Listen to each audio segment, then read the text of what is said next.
बिस्मिल्लाहिर्रहमानिर्रहीम। Dear students, नया एमटीक्यू और आज का जो नया एमटीक्यू है वो दोबारा स्टेटमेंट ऑफ कैश फ्लो। तो आपके पास आप देख रहे हैं कि बार बार कैश फ्लोस आ रही हैं और इससे आपकी कैश फ्लो की अगर किसी की भी वीकनेसेस हैं तो वो इन क्वेश्चन से भी पूरी हो जाएंगी। तो चलते हैं क्वेश्चन की तरफ टाइम वेस्ट किए बगैर और आज का सवाल देखते हैं कि आज का सवाल क्या है। कहते हैं नेपट्यून को is preparing the statement of cash flow for the year ended 30 September 20x7। हमें 2 साल का डाटा गिवन है 20x6 एंड फॉर 20x7। ये सेकंड पेज पे जाते हैं। टास्क नंबर 1 क्या कह रहा है? कहता है स्टेट हाउ नेपट्यून को would treat the following item in cash flow from the operating activities section of the statement of cash flow for the year ended 30 September 20x7। Increase in receivables, receivables increase हुए हैं। Receivables increase हुए हैं तो इसका मतलब क्या है कि हमारा पैसा कौन लेके गया है? हमारा पैसा क्रेडिट कस्टमर्स ले गए हैं। तो जब क्रेडिट कस्टमर हमारा पैसा ले गए हैं तो इनफ्लो है या आउटफ्लो है? तो दिस इज आउटफ्लो। आउटफ्लो है तो हम इसे क्या करेंगे? सबट्रैक्ट करेंगे। डिक्रीज इन इन्वेंट्री, तो इन्वेंट्री कब डिक्रीज हुई होगी? जब हमने ज्यादा सेल्स की होंगी, और जब ज्यादा सेल्स हुई होंगी तो इनफ्लो हुआ होगा। तो ये हमारे पास क्या होती है? ऐड होती है। फिर देखें इंक्रीज इन पेएबल्स, तो पेएबल से क्या होता है? लायबिलिटी बढ़ती है। तो उनका पैसा, सप्लायर का पैसा हम यूज कर रहे हैं, तो सप्लायर का पैसा हम यूज कर रहे हैं तो ये हमारे लिए क्या है? ये हमारे लिए अच्छी बात है, ये हमारे लिए इनफ्लो है और ऐड होगा। Depreciation, depreciation is a non cash expense. Depreciation is non cash expense. तो आपको याद होगा ऑपरेटिंग एक्टिविटीज में जब हम profit before interest and tax लेते हैं तो नॉन कैश एक्सपेंसेस को ऐड करते हैं, नॉन कैश इनकम को लेस करते हैं, तो नॉन कैश एक्सपेंस ऐड होगा। तो कितने मजे की बात है। 4 मार्क्स, बिल्कुल आसान एक्टिविटी। हमें इवन सिनेरियो देखने की भी जरूरत नहीं थी और हमने ये 4 में से 4 मार्क्स ऑब्टेन कर लिए। चलते हैं टास्क 2 की तरफ। Calculate the following items to be included in Neptune Co statement of cash flow for the year ended 30 September 20x7। कहता है बताओ 30 सितंबर 20x7 पे proceed from issue of shares क्या होगा, परचेज ऑफ नॉन कंटेस्टेड की क्या वैल्यू आएगी, issue of new debt से क्या वैल्यू आएगी, टैक्स पेड क्या आएगा। It's for 5 marks.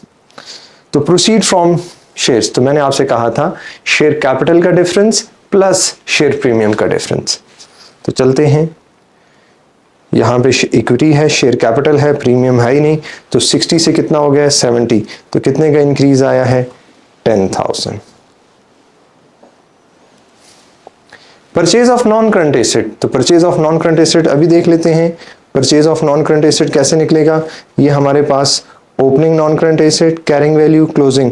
तो हमें यहाँ पे एक लेजर बनाना पड़ेगा, नेटबुक वैल्यू का लेजर। और आपको याद है मैंने जब F3 का क्रैश कोर्स कराया था, और अगर आपके पास नहीं है तो आप मॉक की लिस्ट में भी अगर देखेंगे प्ले लिस्ट में तो आपको क्रैश नजर आएगा जो हार्डली 30 मिनट्स का होगा। और उसमें वो तमाम लेजर्स हैं, वो तमाम चीज़ें हैं जो आपने अगर पेपर में जाना है तो आपके लिए बहुत ज़रूरी हैं। तो ओपनिंग नेटबुक वैल्यू कितनी आ गई? 130650। क्लोजिंग कितनी आ गई? 205200। हम नेटबुक वैल्यू का लेजर बना रहे हैं। डेप्रिसिएशन 30,000। क्या रीवैल्यूएशन हुई है?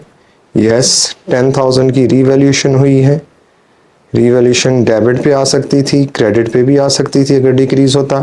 तो अब हमें यहाँ से पता चल जाएगा कि हमने न्यू कितने एसेट्स एक्वायर किए हैं। तो कैलकुलेटर उठा लेते हैं, मेरे पास भी कैलकुलेटर है।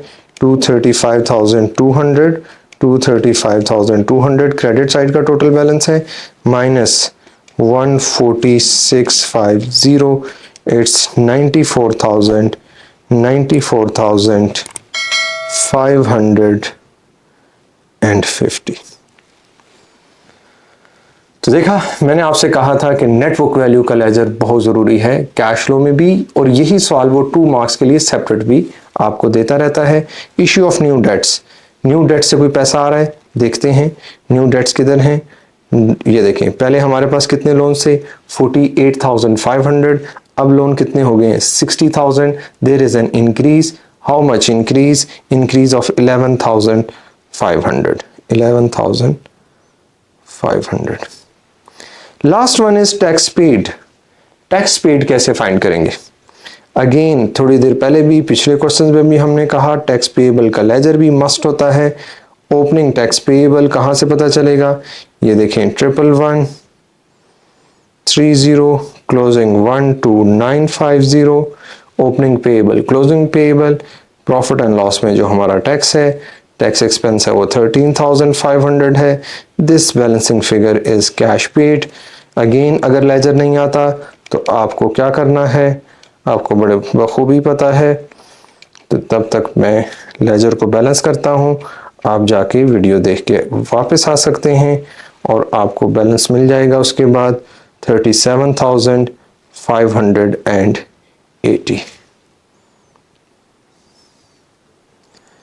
तो थोड़ी सी टाइम में हम 9 मार्क्स का सॉल्व कर चुके। कितना आसान पेपर है। Task number 3, what is the net increase or decrease in cash and cash equivalents during the period?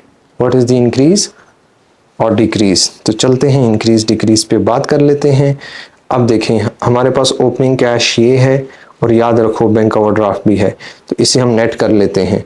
Opening cash कैसे मैं निकाल लेता हूँ, 8280 minus 800, this is opening. 8280 minus 800, ये आ गया 7480, दिस इज ओपनिंग कैश।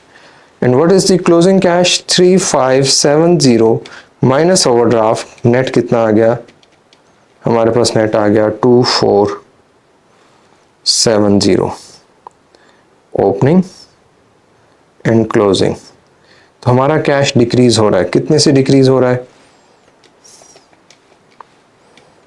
5010 से कैश डिक्रीज हो रहा है। तो here we go, decrease in cash of 5010। कितनी आसान, कैश फ्लो आपको मार्क्स देने के लिए आ रहा है, आपको मेरिट सर्टिफिकेट दिलाने के लिए आ रहा है। तो हम 11 मार्क्स का सॉल्व कर चुके हैं। नेक्स्ट चलते हैं। नेक्स्ट क्या कहता है, टास्क 4 की तरफ। कहता है M has receivable balance of 142,000 before the adjustment below and the allowance for receivable कितना था? ओपनिंग अलाउंस उसने दे दिया 4780। कहता है दो रिसीवेबल्स को मैंने राइट ऑफ करना है, 16 और 500, इसका मतलब 2100 मैंने राइट ऑफ करना है। This is my expense. तो मेरे रिसीवेबल्स कितने थे? कहता है बाकी जो क्लोजिंग रिसीवेबल्स हैं उसका 4% अलाउंस होगा। तो अभी मैं फ़ौरन से रिसीवेबल लेता हूँ। रिसीवेबल्स मेरे पास कितने हैं? 142,000 माइनस 2100, उसका 4%, तो मेरे पास क्लोजिंग अलाउंस हो गया 5596, 5596। तो आप देखें अलाउंस कितने से इंक्रीज हो रहा है, दोनों का डिफरेंस ले लें। तो अलाउंस इंक्रीज हो रहा है बाय 816। तो हमारा एक्सपेंस कितना बन जाएगा?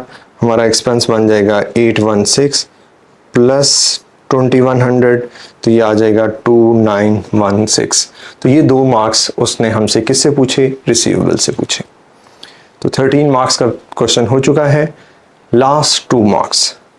कहता on 30th November 2007 M received half of 1600 debt owed from the Mrs. Joan which had been written off for the year ended 30th September 2007। कहता है नेक्स्ट उसे जाके क्या हुआ, पैसे जो उसने राइट ऑफ किए थे वो वापस मिल गए। तो हम क्या करेंगे? हम डेबिट करेंगे क्या? कैश को। और क्रेडिट किसे करेंगे? इरिकवरेबल डेट एक्सपेंस को। कितने से? 800 से। तो रिटर्न ऑफ रिकवर्ड की डबल एंट्री पूछ रहा था।